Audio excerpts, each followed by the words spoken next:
দেশের অন্যতম প্রধান চামড়ার আড়ত কুষ্টিয়ায় ঈদের আগে ব্যস্ততা থাকার কথা থাকলেও এবার সেখানে শুনশান নীরবতা। নেই শ্রমিকদের আনাগোনা, ব্যবসায়ীদের চিরচেনা প্রস্তুতি। আড়তদারদের অভিযোগ, বছরের পর বছর ট্যানারি মালিকদের কাছে বকেয়া টাকা পড়ে থাকায় তাদের কাছে মূলধন নেই। এর মধ্যে লবণের দাম বেশি আর শ্রমিকদের মজুরি বৃদ্ধিতে উৎপাদন খরচ বেড়েছে কয়েক গুণ। যে পরিমাণ খরচ, এই খরচটা দিয়ে তো বেচার সময় বিক্রি করা যায় না। চামড়া যেভাবে আমাদের এখানে আমদানি হয় সেইভাবে সেই চামড়াগুলো রক্ষণাবেক্ষণ করতে গেলে আমাদের প্রচুর পরিমাণ তাতে খরচ পড়ে যায়। একটা শ্রমিক দেখা যাচ্ছে যে খুব বেশি হলে পরে 100 গরুর চামড়ায় কাজ করতে পারবে, কিন্তু দেখা যাচ্ছে এক একটা চামড়া প্রতি আমাদের 40-50 টাকা হলো শ্রমিকের মজুরি দিয়েই খরচ পড়ে যাবে। লাইফে কখন কি হয় গ্যারান্টি আছে? তাই ইন্স্যুরেন্স করুন সিটি ব্যাংকে, কারণ ইন্স্যুরেন্স করলে সিটিতে সুরক্ষা পাবেন নিশ্চিন্তে। এবছর সরকার ঢাকায় প্রতি বর্গফুট লবণযুক্ত গরুর চামড়া 62 থেকে 67 টাকা এবং ঢাকার বাইরে 57 থেকে 62 টাকা নির্ধারণ করেছে।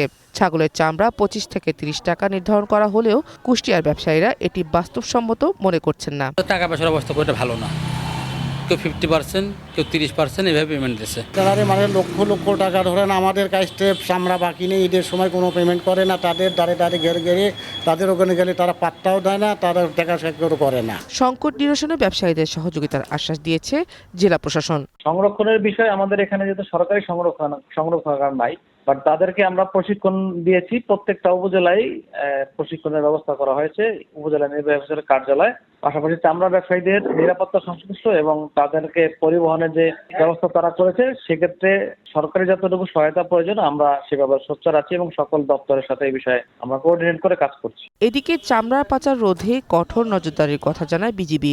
এইবার যেই মেজার নেওয়া হয়েছে, আশা করি কুষ্টিয়ার দৌলতপুরের এদিক দিয়ে চামড়া পাচার হওয়ার সম্ভাবনা আসলে নাই। অন্যান্য যে কোনো বারের তুলনায় এবার টহল বৃদ্ধি করেছি, রিজার্ভ হিসেবে স্ট্রাইকিং রেখেছি, ড্রোনও পাঠিয়েছি সীমান্তে। এবার বকেয়া টাকা আদায় আর ন্যায্য দামের নিশ্চয়তা না পেলে কুষ্টিয়ার চামড়া শিল্পে বড় ধস নামার আশঙ্কা করছেন সংশ্লিষ্টরা। চামড়া শিল্পের এই সংকট নিরসনে সরকার হস্তক্ষেপ করবে, এমনটাই প্রত্যাশা স্থানীয় ব্যবসায়ীদের। One national desk.